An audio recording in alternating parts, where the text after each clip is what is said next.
Hello everyone, this is Shriyam Shrivastava and today I am going to teach you all a topic from class 11 biology. The name of the topic is human brain and it is included in the chapter neural control and coordination.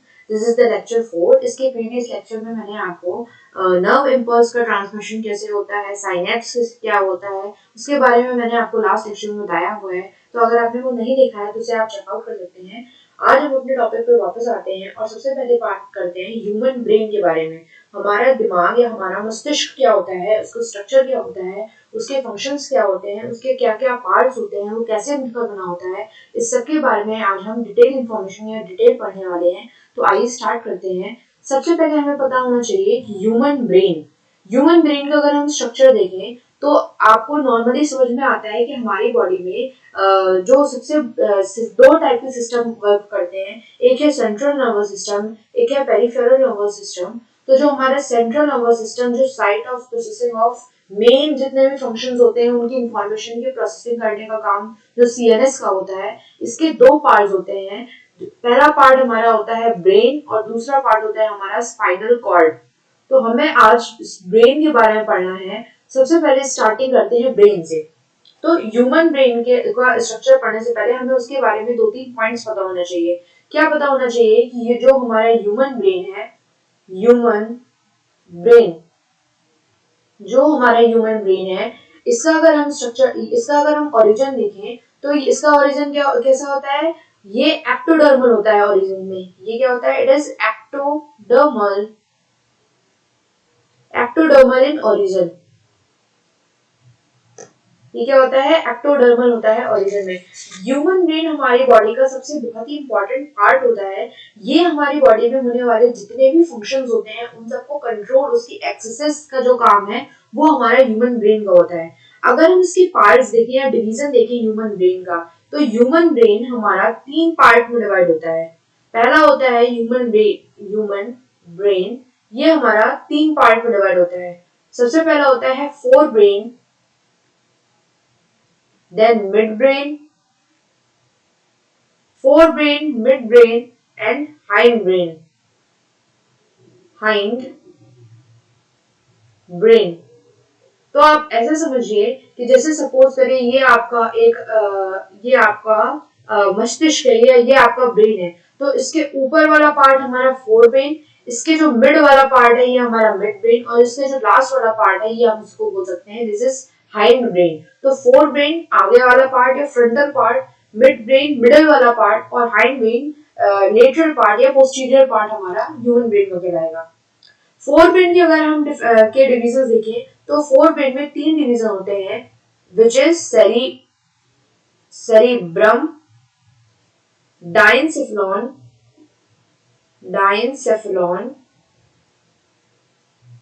and olfactory lobe. And what? Olfactory lobe. अगर हम mid brain का structure देखें तो mid brain में कितने parts हमें देखने को मिलते हैं? मिड ब्रेन में हमारे दो पार्ट्स देखने को मिलते हैं. पहला है optic lobe and crura cerebri. ये हमें मिड ब्रेन में देखने को मिलता है. और हाइंड ब्रेन की अगर हम बात करें तो हाइंड ब्रेन में हमें क्या देखने को मिलता है? Pons, cerebellum and medulla oblongata. ऊपर लिख देती हूँ मेडुला ऑब्लोंगेटा. ये हमें किसमें देखने को मिलते हैं? ये हमें हाइंड ब्रेन में तीन पार्ट देखने को मिलते हैं. तो अगर आपसे कोई पूछे कि ह्यूमन ब्रेन के कितने पार्ट्स होते हैं, तो ह्यूमन ब्रेन के तीन पार्ट्स होते हैं, fore brain, mid brain and hind brain. Fore brain को अगर हम फर्दर क्लासिफाई करें तो उसके तीन पार्ट्स आते हैं cerebrum, diencephalon and olfactory lobe. अगर हम मिड ब्रेन को क्लासिफाई करें तो उसके आते हैं optic lobe and crura cerebri. और अगर हम हाइंड ब्रेन को फर्दर क्लासिफाई करें तो उसके आते हैं pons, cerebellum and medulla oblongata. ये हमें पार्ट्स पता होने चाहिए हमारे ह्यूमन ब्रेन के कितने होते हैं. अब सबसे पहले स्टार्ट करते हैं पहले पार्ट से जिसका नाम है फोर ब्रेन. फोर ब्रेन के बाद हम मिड ब्रेन के बारे में पढ़ेंगे और इसके बाद हम हाइंड ब्रेन के बारे में पढ़ेंगे. तो फोर ब्रेन को पढ़ने से पहले आप सबसे पहले हेडिंग लगाते हैं फोर ब्रेन. तो अगर हम ह्यूमन ब्रेन का अगर हम स्ट्रक्चर देखें तो आप यहाँ पे डिपिक्टेड फिगर में आप देख सकते हैं कि जो हमारा फोर ब्रेन होता है उसमें जो सेरिब्रम वाला पार्ट है, सेरिब्रम के दो पार्ट होते हैं, एक होता है सेरिब्रम कॉर्टेक्स, एक होता है cerebrum hemisphere, cerebral cortex and cerebral hemisphere. तो जो सेरिब्रल हेमिस्फीयर होता है वो हमारा आउटर पार्ट होता है और जो हमारा कॉर्टेक्स होता है वो प्रोमिनेंट फोर्स बनाते हैं। तो जो आप ये देख सकते हैं अंदर ये प्रोमिनेंट फोर्स जो बन रहे हैं ये हमारे सेरिब्रल कॉर्टेक्स के बन रहे हैं और ये जो पार्ट है, जो ऊपर वाला पार्ट है, ये हमारा सेरिब्रल हेमिस्फीयर बना रहा है। अच्छा, इसको पढ़ने से पहले आपको एक दो पॉइंट पता होने चाहिए कि इसमें एक टॉपिक आता है वो है ब्रेन मेनिंजेस। हमें ब्रेन मेनिंजेस के बारे में पता होना चाहिए ह्यूमन ब्रेन के स्ट्रक्चर पढ़ने से पहले। तो जैसे कि आपको पता है कि जो ह्यूमन ब्रेन होता है, ह्यूमन ब्रेन को अगर हम देखें तो ह्यूमन ब्रेन हमारा किसमें सिचुएटेड होता है? क्रेनियल बॉक्स में। क्रेनियल बॉक्स में मतलब एक बॉक्स लाइक स्ट्रक्चर ऐसे होता है और इसमें हमारा पूरा का पूरा ब्रेन सिचुएटेड होता है, पूरा का पूरा ब्रेन ऐसे एज इट इज रखा हुआ होता है। तो जो ये हमारा क्रेनियल बॉक्स है ये बहुत ही इंपॉर्टेंट रोल प्ले करता है शॉक एब्जॉर्प्शन के लिए या जो प्रोटेक्शन के लिए, स्कल की प्रोटेक्शन के लिए ये क्रेनियल बॉक्स बहुत ही इंपॉर्टेंट रोल प्ले करता है। अगर हम वेट ऑफ ब्रेन की बात करें कि ह्यूमन का जो ब्रेन होता है वो कितने वेट को कैरी करता है, तो वो होता है हमारा मेल में अगर देखा जाए तो वो 1400 ग्राम होता है और फीमेल में देखा जाए तो वो 1250 ग्राम होता है। तो 1250 ग्राम in female, 1400 gram in male, ये देखने को हमारे ब्रेन में देखने को मिलता है। और अगर हम इसमें फिर बात करते हैं ब्रेन मेनिंजेस की, तो ब्रेन मेनिंजेस का मतलब क्या हुआ कि जो हमारा ब्रेन होता है वो थ्री मेम्ब्रेन से कनेक्टेड टिश्यू की बनी हुई थ्री मेम्ब्रेन से कवर्ड होता है जिसे हम मेनिंजेस या मेनिक्स बोलते हैं। तो brain is covered by three membranes of connective tissue. इसकी कनेक्टिव टिश्यू की बनी हुई हमारे थ्री मेम्ब्रेन्स होती हैं, उससे ब्रेन कवर्ड होता है और उस मेम्ब्रेन्स को हम लोग क्या बोल सकते हैं? उन मेम्ब्रेन्स को हम बोलते हैं मेनिंजेस या मेनिक्स। तो ये तीन में कौन कौन सी होती है? सबसे पहली होती है ड्यूरा मैटर। सबसे पहले वाली कौन सी होती है? सबसे पहले होती है ड्यूरा मैटर। ड्यूरा मैटर जो सबसे आउटर साइड लोकेटेड होती है।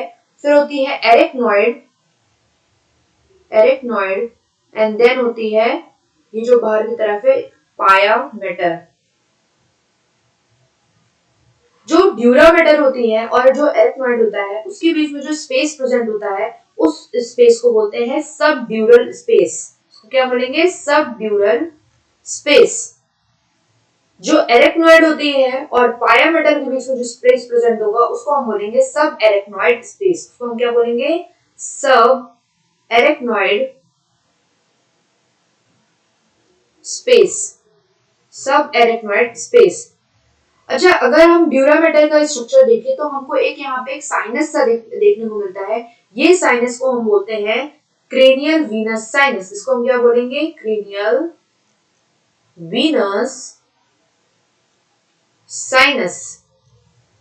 इसका मतलब क्या हुआ कि जो ड्यूरा मैटर वाली लेयर है, हमारी ड्यूरा मैटर वाली जो मेम्ब्रेन है वो एक जगह पे फूल जाती है, स्वेल कर जाती है और एक बबल जैसे स्ट्रक्चर बनाती है। उस बबल स्ट्रक्चर को हम क्रेनियल वेनस साइनस बोलते हैं। साइनस जैसा स्ट्रक्चर बनाया उसने तो उसे हम क्रेनियल वेनस साइनस बोलते हैं।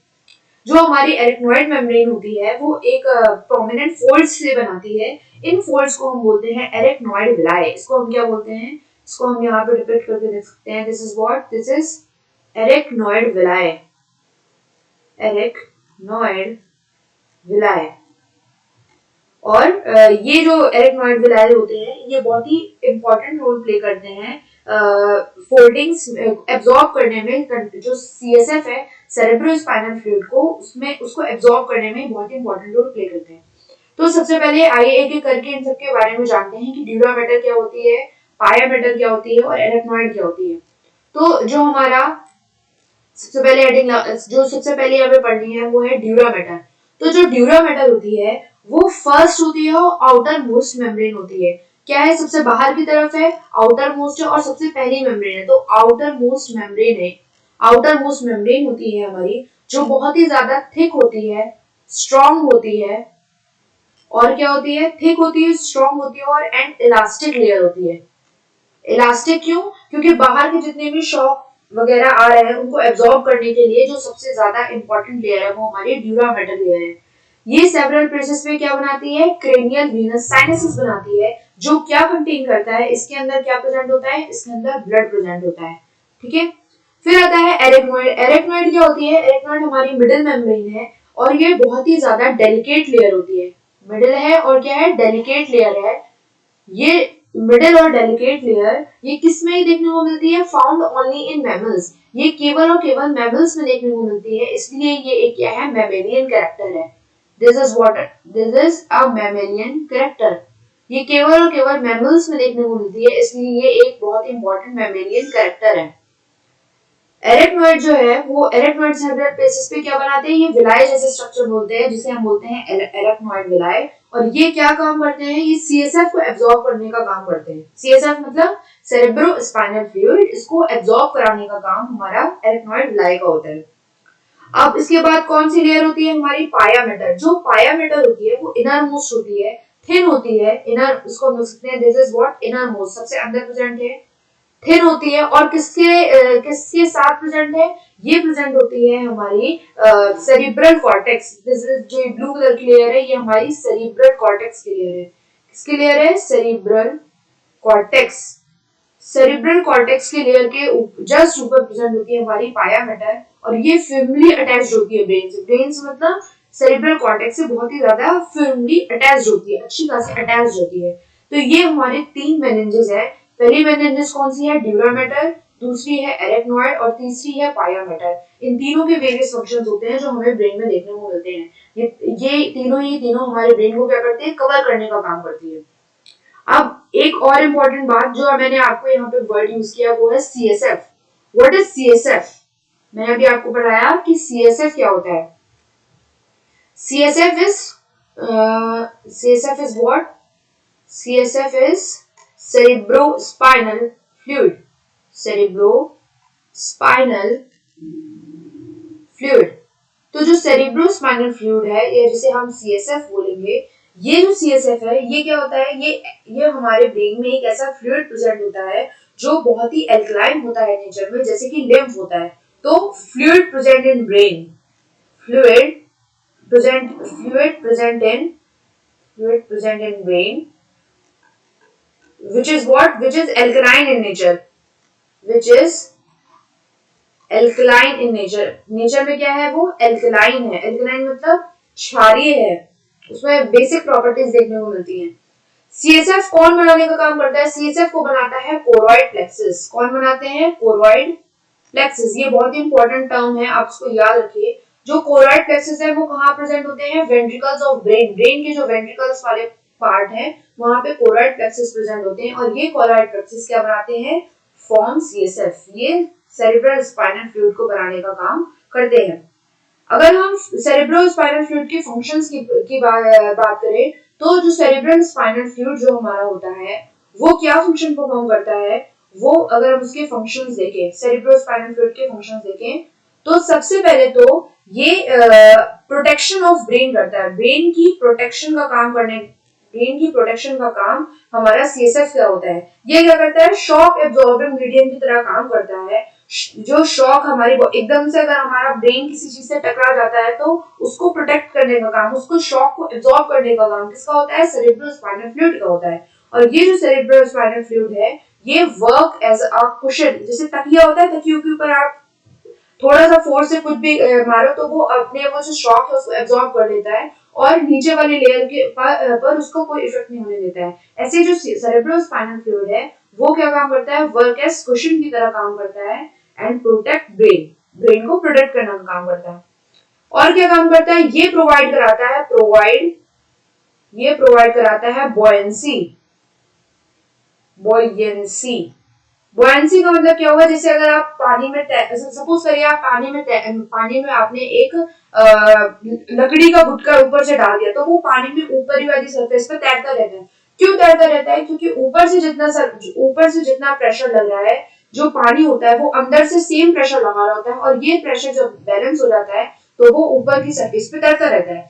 तो ये जो प्रॉपर्टी है, इस प्रॉपर्टी को बोलते हैं बॉयंसी। तो जो सेरिब्रोस्पाइनल फ्लूइड है वो क्या करता है, वो ब्रेन को और ऊपर की जो प्रेजेंट क्रेनियल बॉक्स है या क्रेनियल स्कल है उसके बीच में एज अ फ्लूइड की तरह काम करता है और ब्रेन को बुओयेंसी प्रोवाइड करता है, जिसकी वजह से जो ब्रेन का नेट जो वेट है वो 1400 ग्राम बताया था मैंने, तो वो 1.4 केजी से रिड्यूस होकर कितना हो जाता है 0.18 किलोग्राम। ये हमारा अगर हम उसमें बुओयेंसी को रिमूव कर दें तो net weight of the brain आता है।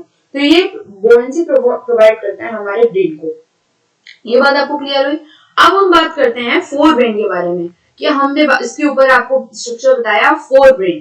तो फोर ब्रेन में कितने पार्ट्स थे हमारे, सेरिब्रम था, डायंसिफिलॉन था और ऑल्फैक्टरी लोब था। सबसे पहले हम बात करते हैं सेरिब्रम की। तो जो सेरिब्रम होता है ये क्या करता है, ये अगर हम इसको थोड़ा सा यहाँ पे ले लें तो हम सेरिब्रम यहाँ पे लगाएंगे, यहाँ पे लिख सकते हैं हम कि अगर हम सेरिब्रम की बात करें, just give me a second, तो ये जो हमारा सेरिब्रम है ये फॉर्म करता है मेजर पार्ट ऑफ ब्रेन। ये सेरिब्रम हमारा क्या बनाता है, major part of brain. Brain का जो मेजर पार्ट है वो हमारा सेरिब्रम बनाने का काम करता है। क्यों, आप देख सकते हैं कि यहां से लेकर ये इतना प्रॉपर पूरा पार्ट ये हमारा किसका है, सेरिब्रम का है। सेरिब्रम ये मोस्ट डेवलप्ड होता है ह्यूमन में और ये इसमें क्या करता है, ये कंसिस्ट करता है दो सेरिब्रल हेमिस्फीयर से। सेरिब्रल हेमिस्फीयर से बनकर हमारा सेरिब्रम बना होता है।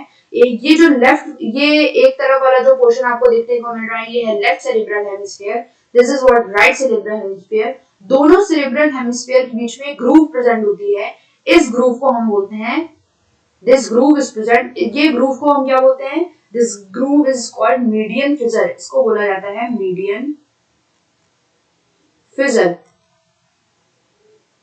ये जो मीडियन फिजर है वो क्या करती है, वो ग्रूव प्रेजेंट इन तो groove present in cerebral hemisphere, CB लिखती हूं मैं, सेरिब्रल हेमिस्फीयर, सीएच लिख दे रही हूं मैं, सेरिब्रल हेमिस्फीयर, उसको हम क्या बोलेंगे, median fissure. What is called, it is called median फिजर।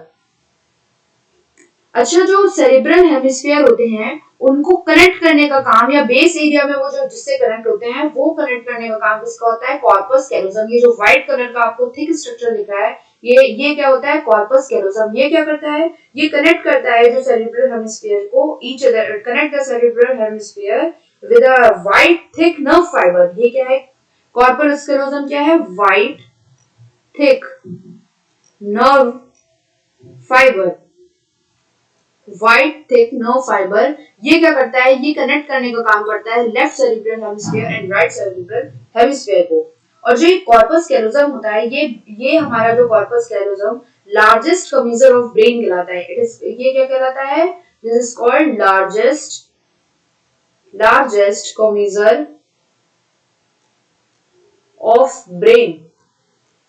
और ये हमारा बहुत ही इंपॉर्टेंट मेमेलियन कैरेक्टर भी है, तो हम इसमें स्टार मार्क कर देते हैं। ये क्या है, हमारा मेमेलियन कैरेक्टर भी है। Mammalian character in the sense कि ये केवल और केवल मैमल्स में पाया जाता है और उनका एक बहुत ही स्पेसिफिक कैरेक्टर रोल प्ले करता है, या स्पेसिफिक रोल प्ले करता है, स्पेसिफिक काम करता है, स्पेसिफिक स्ट्रक्चर प्रेजेंट होता है। तो वो हमारा क्या हुआ, वो हमारा मेमेलियन कैरेक्टर हुआ।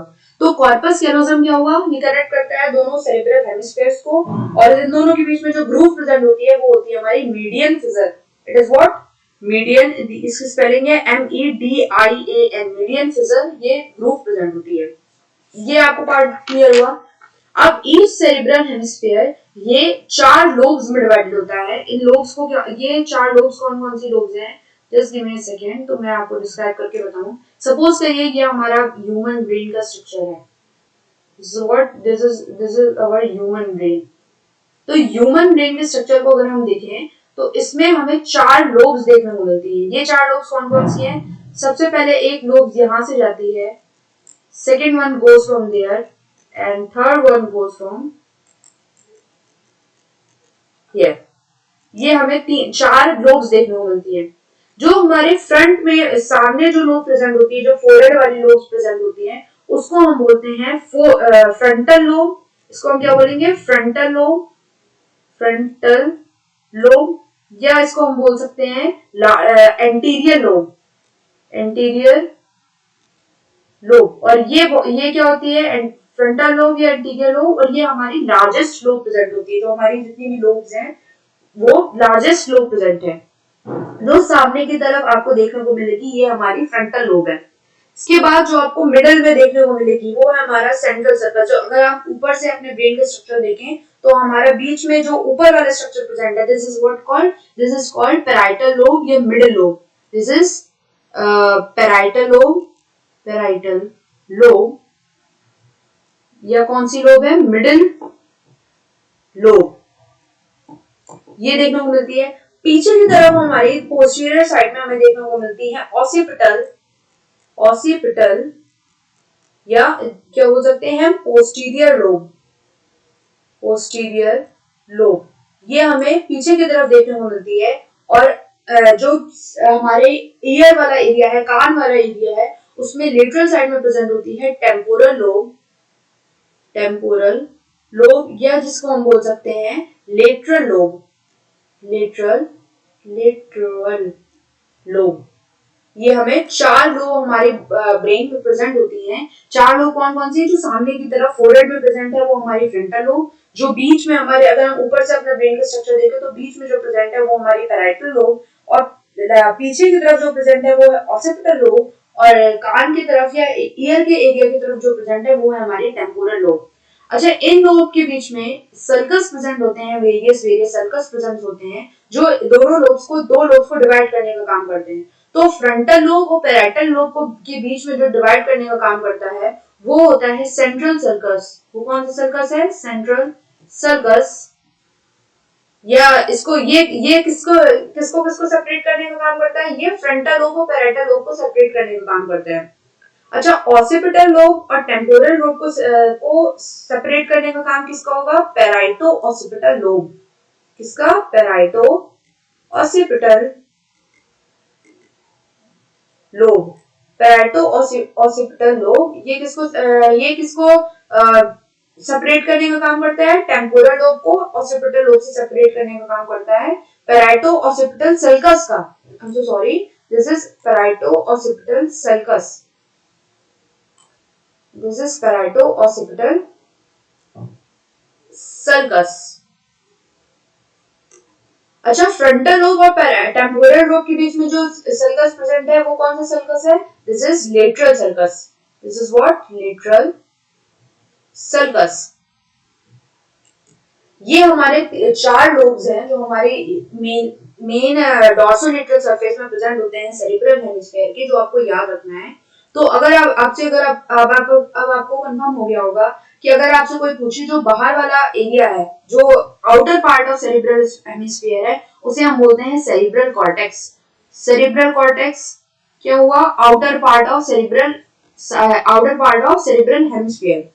अच्छा, जो इसमें फोल्ड्स प्रेजेंट होते हैं, ये जो आपने ऊपर देखा था कि मैंने एरेक्नोइड जो मेम्ब्रेन थी, जो पाया मेटल मेम्ब्रेन थी, उसके साथ ये जो ऐसे प्रोमिनेंट फोल्ड्स प्रेजेंट कराए थे। ये जो प्रोमिनेंट फोल्ड होते हैं उनमें दो फोल्ड्स देखने को मिलते हैं। जो ऊपर की तरफ प्रेजेंट है, ये जो सोलन स्ट्रक्चर है, इस सोलन स्ट्रक्चर को हम बोल सकते हैं ridges. It is what, ridges. And ये बीच में जो ग्रूव प्रेजेंट है, इसको हम बोलते हैं ग्रूव।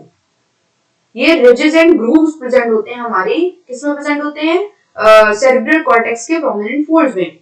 जिसमें कौन से सरफेस में प्रेजेंट होते हैं, डोर्सल सरफेस में। किस सरफेस में, डोर्सल सरफेस में।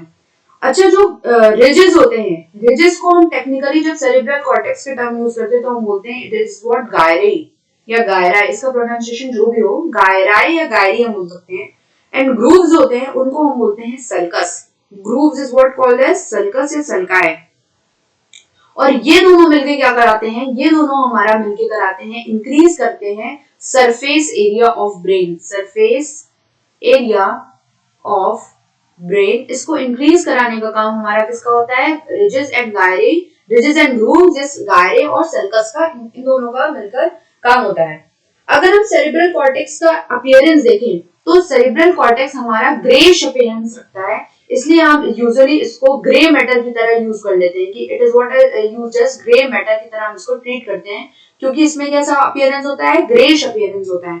और ये ग्रेइश अपीयरेंस क्यों होता है, क्योंकि जो न्यूरॉन की सेल बॉडीज होती हैं, जब सेल बॉडीज कंसंट्रेटेड होती हैं तो वो हमें क्या कलर प्रोवाइड कराती हैं, ग्रे कलर प्रोवाइड कराती हैं। तो न्यूरॉन सेल बॉडीज अगर अटैच होती हैं तो वो क्या बनाती हैं, वो बनाती हैं ग्रे मैटर का फॉर्मेशन करती हैं। अब हमारे जो सेरेब्रल कॉर्टेक्स है उसमें 3 एरियाज मेनली प्रेजेंट होते हैं। वो कौन कौन से फंक्शनल एरियाज है, अगर हम उसकी फंक्शंस की बात करें तो इसमें कौन कौन से एरियाज प्रेजेंट होते हैं, इनमें 3 मेन एरियाज प्रेजेंट होते हैं। अगर मैं let me change this, just let me change the pen. इसमें कौन कौन से 3 एरियाज प्रेजेंट होते हैं, 3 एरियाज 3 फंक्शनल एरियाज प्रेजेंट होते हैं। ये फंक्शनल एरियाज कौन कौन से हैं? पहला है सेंसरी एरिया, दूसरा है motor area and third one is association area. जो सेंसरी एरिया होता है वो हमारे सेंसरी जो इम्पल्सेस हैं उनको किसको सेंसरी इम्पल्सेस को एनालाइज करने का काम करता है। जो सेंसरी इम्पल्सेस जैसे कि सोमोस्थेटिक एरिया है जिसमें हमें सेंसेशन जैसे कि टच है, पेन है, टेम्परेचर है, इन सब का जो हमें एनालिसिस करा है वो हमारा एरिया है, हमारा sensory area in the sense हम लिख सकते हैं एग्जांपल के लिए कि जो सोमोस्थेटिक एरिया है कहाँ प्रेजेंट होता है, फॉर सेंसेशन के लिए प्रेजेंट होता है।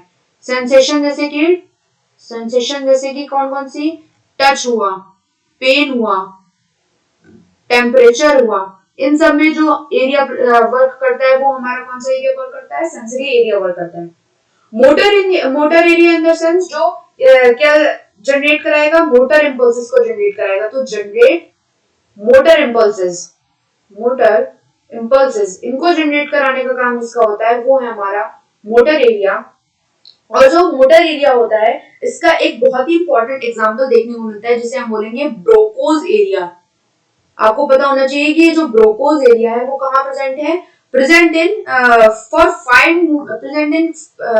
Brain for fine movements of tongue and speech. तो ब्रोकोज एरिया क्या कराता है, fine movements of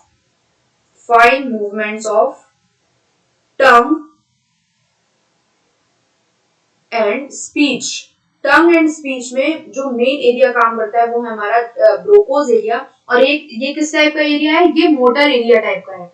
motor area में क्या है, वॉलेंटरी मूवमेंट, हमारे जो लिम्ब मसल्स की या जो स्केलेटल मसल्स है, हमारी जो हाथ की मांसपेशियां हैं उनका जो वॉलेंटरी मूवमेंट मतलब वो हम उसको अपनी इच्छा से मूवमेंट करा सकते हैं। अगर हम जिस तरीके से चाहें उस तरीके से हम अपने हाथ को ऊपर नीचे कर सकते हैं, दाएं बाएं कर सकते हैं, बंद खोल सकते हैं। अपने जो हमारी पाम्स है, हाथों की जो गद्दियां है उसको हम खोल बंद कर सकते हैं। तो ये सारे कैसे हैं, हमारी विल पावर से होने वाले मूवमेंट्स हैं, तो हम उसे वॉलंटरी मूवमेंट्स कहेंगे। तो जो वॉलंटरी मूवमेंट्स है वो किसमें आते हैं, मोटर एरिया में आते हैं।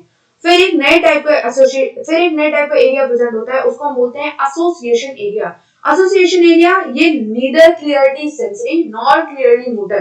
तो नीदर सेंसरी, ये कैसा एरिया है जो ना ही प्रॉपर सेंसरी होता है, नीदर सेंसरी नॉर मोटर, ना ही ये मोटर होता है, बल्कि इनके बीच का एरिया होता है, उसको हम बोलेंगे एसोसिएशन एरिया।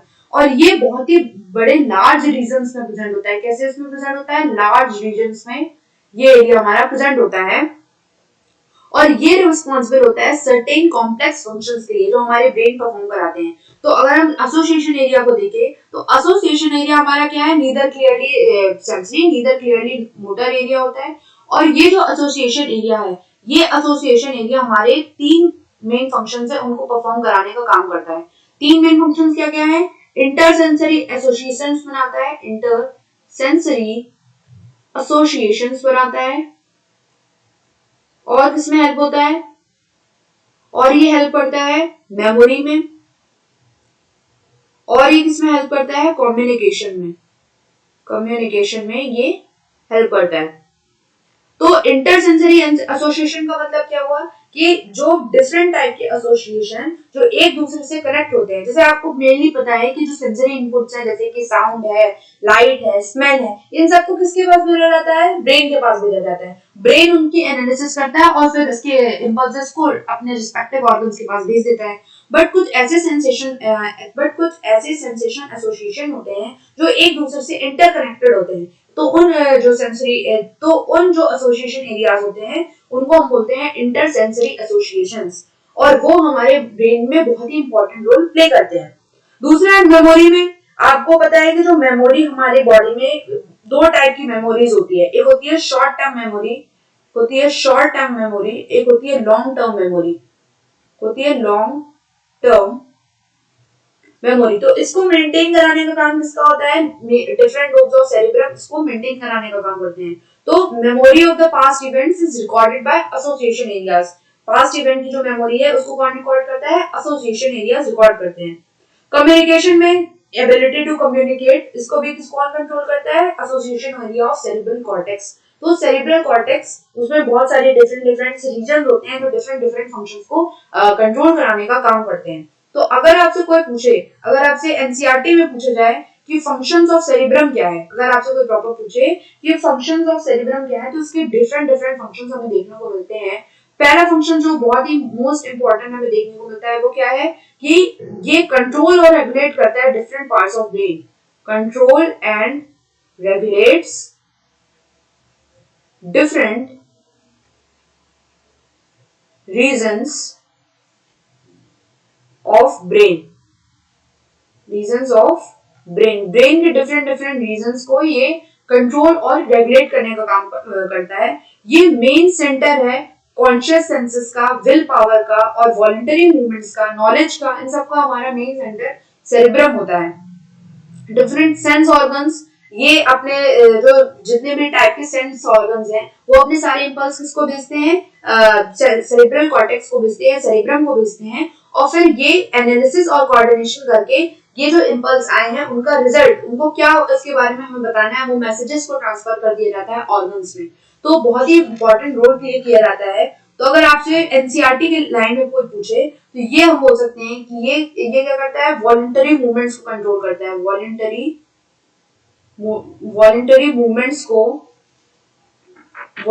मूवमेंट्स को कंट्रोल करता है। और क्या करता है?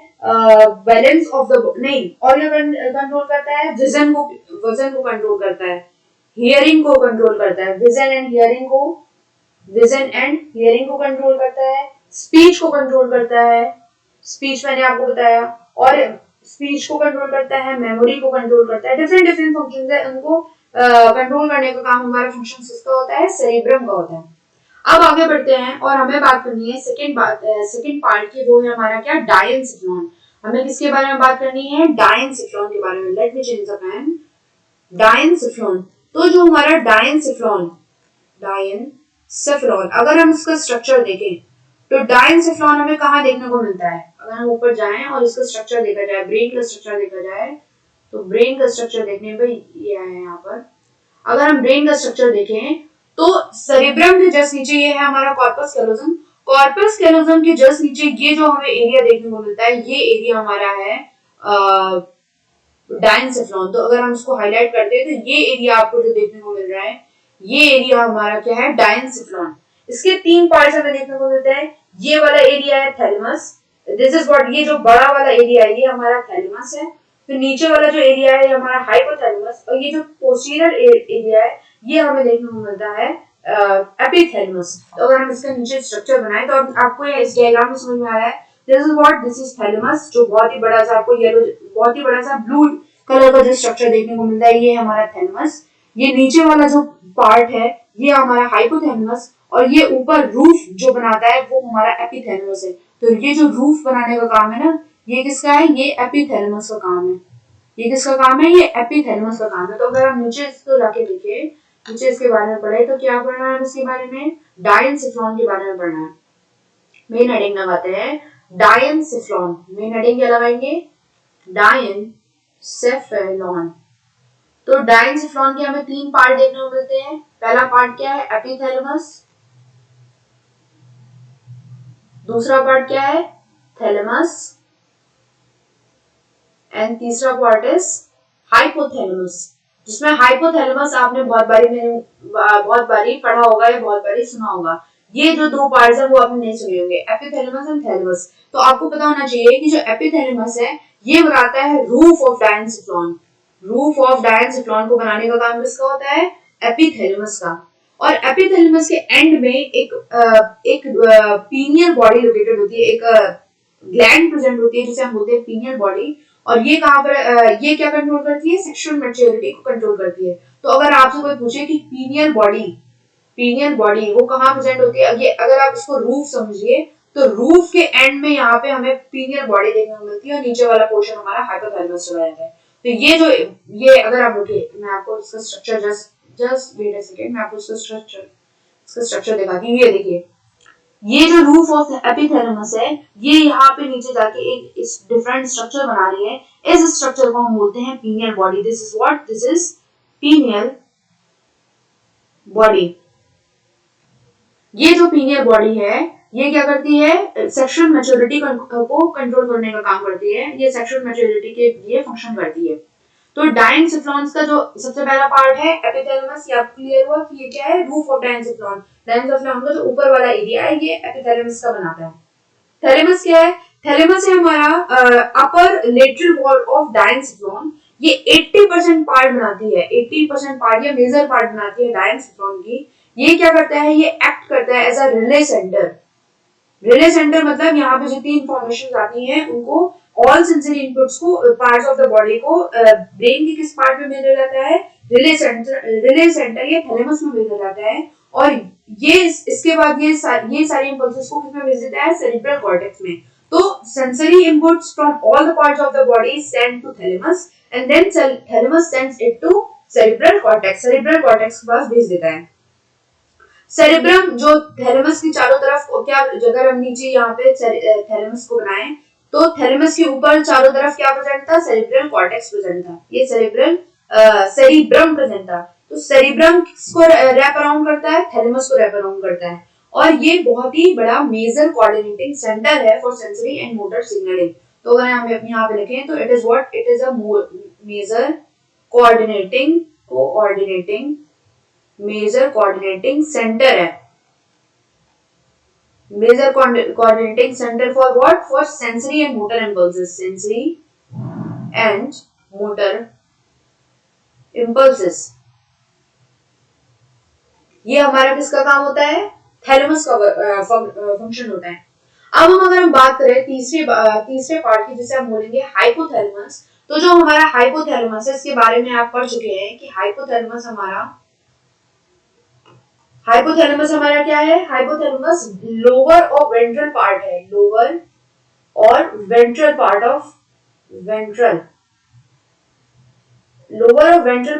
किसका है, ऑफ डायनसिफ्लॉन, या हम इसको डी लिख सकते हैं, ऑफ डायनसिफ्लॉन। और ये कहाँ पे लाई करता है, lie at base part of thalamus के बेस पार्ट ऑफ थैलेमस में प्रेजेंट होता है हमारा हाइपोथैलेमस। हाइपोथैलेमस कंटेन करता है नंबर ऑफ सेंटर्स की जो हमारे बॉडी में बहुत ही ज्यादा फंक्शंस परफॉर्म करते हैं। जैसे क्या करते हैं हमारी बॉडी में, ये कंट्रोल करता है बॉडी टेम्परेचर को। किसको, बॉडी के टेम्परेचर को कंट्रोल करने का काम किसका होता है, हाइपोथैलेमस। या होम्योस्टेसिस एक टर्म आता है ना, होम्योस्टेसिस, हमारे बॉडी में टेम्परेचर को रेगुलेट करने का काम, ना ज्यादा बहुत ही ज्यादा ना बहुत ही कम, उसको मीडियम रखने का काम किसका होता है, हमारे हाइपोथैलेमस का होता है।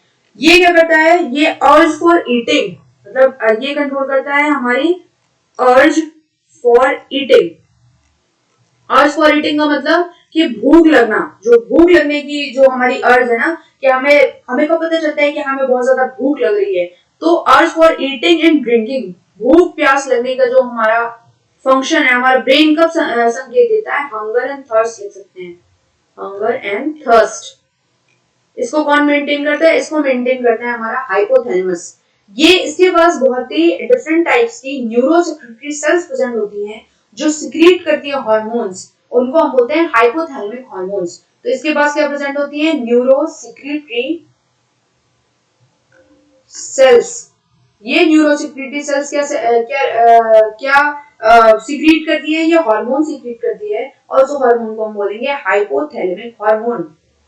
इसके बारे में आप इसके प्रीवियस जो मैंने आपको चैप्टर पढ़ाया था, कौन सा चैप्टर पढ़ाया था, केमिकल कंट्रोल एंड कोऑर्डिनेशन, उसमें मैंने आपको हाइपोथैलेमस के बारे में प्रॉपर इंफॉर्मेशन दी थी। यहाँ मैं आपको उसका ब्रीफ इंट्रोडक्शन दे रही हूँ, ठीक है। तो ये हाइपोथैलेमस के हमें मेन फंक्शंस हैं। तो अगर आप मेरे से पूछे कि इसका अगर प्रॉपर कौन कौन से फंक्शन अगर आएंगे, अगर एग्जाम में पूछा जाए तो एग्जाम में लिख के आ सकता है कि hypothalamus can controls, hypothalamus control करता है थर्मोरेगुलेशन को। थर्मोरेगुलेशन इन द सेंस हमारी बॉडी में जितने भी फ्लूइड प्रेजेंट हैं, बॉडी फ्लूइड्स जितनी प्रेजेंट है, तो उनकी कंसंट्रेशन को रेगुलेट करने का काम ही हमारा हाइपोथैलेमस का होता है।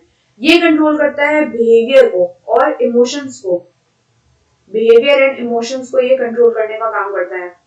और ये क्या करता है, ये एंडोक्राइन सिस्टम, जो एंडोक्राइन सिस्टम मैंने आपको पढ़ाया था, तो एंडोक्राइन सिस्टम को कंट्रोल करने का काम करता है। और ये क्या करता है, biological clock system, biological clock system, या जिसे हम बोल सकते हैं क्लॉक सिस्टम, या जिसे हम बोल सकते हैं 24 आवर की जो हमारी सर्केडियन रिदम साइकिल चलती है, सर्केडियन रिदम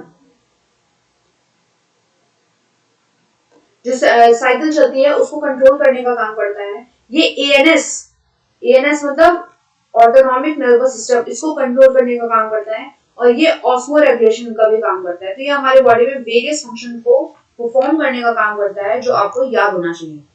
ठीक है, इसके बाद आता है हमारा कि डायनेसिफॉर्म कंप्लीट हो गया। थर्ड बार हमें क्या बात करनी है, ऑल्फैक्टरी लोब की। तो ऑल्फैक्टरी लोब को पढ़ने से पहले थोड़ा सा एक दो चीज मैं आपको बता देती हूँ कि हमारी बॉडी के जो inner part of cerebral hemispheres हैं, उसमें बहुत ही important associated deep structures present होते हैं, जो वेरियस फंक्शंस को कंट्रोल करने का काम करते हैं। जैसे कि हमारी बॉडी में जो एक स्ट्रक्चर प्रेजेंट होता है जिसे हम बोलते हैं एमिगडाला, एमिगडाला या एमिगडाला, AMYG, एमिगडाला बोलते हैं मोस्टली। एमिगडाला ये बहुत ही इंपॉर्टेंट रोल प्ले करता है, जैसे कि जो बॉडी में ट्रॉमा होते हैं ना, उसको कंट्रोल करने वाला एरिया है एमिगडाला। ठीक है, एमिगडाला ये हमारी बॉडी में क्या ट्रॉमेटाइजिंग सेंटर है, मतलब जितने लोगों को ट्रॉमा वगैरह हो जाते हैं उसमें जो मेन रोल प्ले करता है ये एमिगडाला प्ले करता है। हिप्पोकैम्पस एक स्ट्रक्चर होता है वो प्ले करता है, हिप्पोकैम्पस ये स्ट्रक्चर होता है, ये प्ले करता है। और ऑल्फैक्टरी लोब, ये बहुत ही इंपॉर्टेंट रोल प्ले करते हैं। अच्छा, एमिगडाला, हिप्पोकैम्पस और ऑल्फैक्टरी लोब ये तीनों मिलकर एक सिस्टम बनाते हैं जिसे हम बोलते हैं लिम्बिक सिस्टम। लिम्बिक सिस्टम, ये लिम्बिक सिस्टम का मतलब क्या हुआ कि ये इन्वॉल्व होता है जो हमारे different regulation of different behaviours.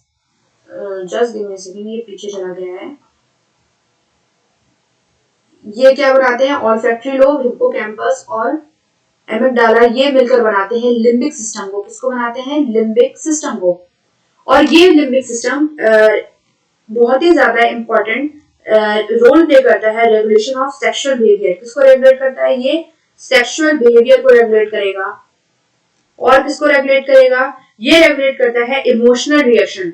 हमारे बॉडी में जितने इमोशनल रिएक्शंस होते हैं, इमोशनल रिएक्शंस उसको कंट्रोल करने का काम करते हैं। Emotional reaction in the sense कि हमें जब बहुत ज्यादा एक्साइटमेंट होती है, हमें बहुत ज्यादा जब गुस्सा आता है, रेज आता है, एंगर आता है या प्लेजर आता है, बहुत ज्यादा खुशी होती है, हैप्पीनेस होती है, और क्या होता है, फियर होता है, इन सबको जो कंट्रोल करने का काम है, ये बहुत सारे इमोशंस को जो कंट्रोल करने का काम है वो किसका होता है, लिम्बिक सिस्टम का होता है। ये मोटिवेशन को कंट्रोल करता है। हमारी बॉडी में जब मोटिवेशन आती है ना, किसी काम को करने की जो इच्छा जागृत होती है, तो वो हमारी मोटिवेशन, उसको कौन कंट्रोल करता है, लिम्बिक सिस्टम कंट्रोल करता है। Olfaction in the sense smell को कंट्रोल करने का काम किसका होता है, हमारा लिम्बिक सिस्टम का होता है। और ऑटोनॉमिक रिस्पॉन्सेस इन सबको कौन कंट्रोल करता है, इन सबको कंट्रोल करता है हमारा लिम्बिक सिस्टम। तो ये आपको दो चार पॉइंट पता होने चाहिए कि ये जो हमारा लिम्बिक सिस्टम है वो कौन बनाता है लिम्बिक सिस्टम को, हमारी बॉडी के दो चार स्ट्रक्चर्स जो कहाँ प्रेजेंट है, सेरिब्रल हेमिस्फीयर्स में। और ये group of associated deep structures हैं, जैसे कि एमिगडाला है, हिप्पोकैम्पस है, ऑल्फैक्टरी लोब है, ये सब मिलकर बनाएंगे लिम्बिक सिस्टम। और ये लिम्बिक सिस्टम वेरियस फंक्शंस को परफॉर्म करने का काम करेंगे। अगर आप ऑल्फैक्टरी लोब का थोड़ा सा स्ट्रक्चर देखें तो मैं आपको बहुत ज्यादा डीप में नहीं बताऊंगी, थोड़ा ब्रीफ इंट्रोडक्शन दे देती हूँ कि जो ऑल्फैक्टरी लोब है उसमें एक ऐसे ऑल्फैक्टरी बल्ब दोनों तरफ हमारी बॉडी के से ऑल्फैक्टरी बल्ब प्रेजेंट होते हैं। एक थोड़ा सा अच्छा स्ट्रक्चर बना लेते हैं, let me get the pen. हाँ, तो ये क्या प्रेजेंट होते हैं, ये ऐसे हमारे ऑल्फैक्टरी लोब प्रेजेंट होते हैं। ये ऑल्फैक्टरी लोब कहाँ पे जाके ये ऐसे ऑल्फैक्टरी ट्रैक्ट बनता है, एक लंबी सी स्ट्रक्चर बनता है, और ये किस में जाके ओपन होते हैं, ये ओपन होते हैं कौन से एरियाज में, कौन से लोब में ओपन होते हैं, टेम्पोरल लोब में। टेम्पोरल लोब में ऐसे एक स्ट्रक्चर है और ये ऐसे सेम दूसरे सेरिब्रल हेमिस्फीयर में प्रेजेंट होता है ये, और ये कहाँ प्रेजेंट है, टेम्पोरल लोब में। तो ये क्या है, ये अगर हम इसका स्ट्रक्चर देखें, this is what olfactory lobe, olfactory lobe. ये क्या है, ये ऑल्फैक्टरी ट्रैक्ट, ऑल्फैक्टरी ट्रैक्ट, और ये कहाँ प्रेजेंट है, ये ऑल्फैक्टरी सेंटर, यहाँ पे ये ऐसे सेंटर प्रेजेंट है जहाँ पे जाके ओपन होते हैं, ये ऐसे सेंटर प्रेजेंटेड है जहाँ पे जाके ओपन होते हैं। तो इन सेंटर्स को क्या बोलेंगे, olfactory centres, olfactory centre, centre. जो ऑल्फैक्टरी लोब होता है वो कहाँ एम्बेडेड होते हैं, ventral surface of frontal lobe. जो फ्रंटल लोब है उसमें ऑल्फैक्टरी लोब लोकेटेड होते हैं, किसमें लोकेटेड होता है, फ्रंटल लोब में। फ्रंटल लोब में कौन से एरिया में, वेंट्रल सरफेस में। कौन से सरफेस में, वेंट्रल सरफेस में हमारे ऑल्फैक्टरी लोब प्रेजेंट होते हैं। ये क्या है, स्मॉल आपको देखने को मिलता है, ये स्मॉल स्फेरिकल और सॉलिड स्ट्रक्चर होती है जो ह्यूमन ब्रेन में प्रेजेंट होती है। ये किससे कनेक्टेड होती है, ये ऑल्फैक्टरी सेंटर से कनेक्टेड होती है। ये ऑल्फैक्टरी सेंटर कहाँ प्रेजेंट है, टेम्पोरल लोब में प्रेजेंट है। ये टेम्पोरल लोब में प्रेजेंट स्ट्रक्चर है, और ये किसके थ्रू, कौन से स्टॉक के थ्रू, ये ऑल्फैक्टरी ट्रैक्ट के थ्रू, एक्सटेंशन जो हमारे ब्रेन लिम्बिक सिस्टम का एक्सटेंशन है उसमें ये प्रेजेंट होती है। इसका काम क्या होता है, ऑल्फैक्टरी से आपको समझ में आना चाहिए कि ये स्मेल इंटेंसिटी या स्मेल इंटेंसिटी इसको रेगुलेट करने का, इसको कंट्रोल करने का, स्मेल को कंट्रोल करने का काम हमारा लिम्बिक सिस्टम का होता है। It is suppose to be the centre of smell intensity. कुछ एनिमल्स जैसे कि शार्क है, जैसे कि डॉग्स है, इनमें क्या होता है, जो स्मेल की जो कैपेबिलिटी होती है वो बहुत ज्यादा हाई होती है, उनके जो ऑल्फैक्टरी लोब्स हैं वो बहुत ज्यादा हाईली डेवलप्ड होते हैं। तो आज हमने ये फ्रंट फोर ब्रेन के बारे में पढ़ लिया। अगर मैं अभी आपको मिड ब्रेन और हाइंड ब्रेन पढ़ाऊंगी तो लेक्चर बहुत ज्यादा लॉन्ग हो जाएगा। तो अभी आप इतना याद रखिए कि आज मैंने आपको ऑल्फैक्टरी लोब, लिम्बिक सिस्टम और फोर ब्रेन के बारे में प्रॉपर पूरी डिटेल इंफॉर्मेशन दे दी है। नेक्स्ट लेक्चर में हम किसके बारे में बात करेंगे, नेक्स्ट लेक्चर में हम किसके बारे में बात करेंगे, नेक्स्ट लेक्चर में हम ब्रेन का जो दो पार्ट्स रह गए, hind brain and mid brain, इसके बारे में बात करेंगे। तो let's continue in the next lecture. Thank you very much. अगर आपको इसमें पूरे लेक्चर में कहीं भी कोई डाउट आए तो आप मेरे से कमेंट सेक्शन में पूछ सकते हैं। एज यूजुअल मैं आपको उसका आंसर दे दूंगी। और that's it for the lecture. Thank you very much. Thank you for attending and let's continue in the next lecture. Thank you.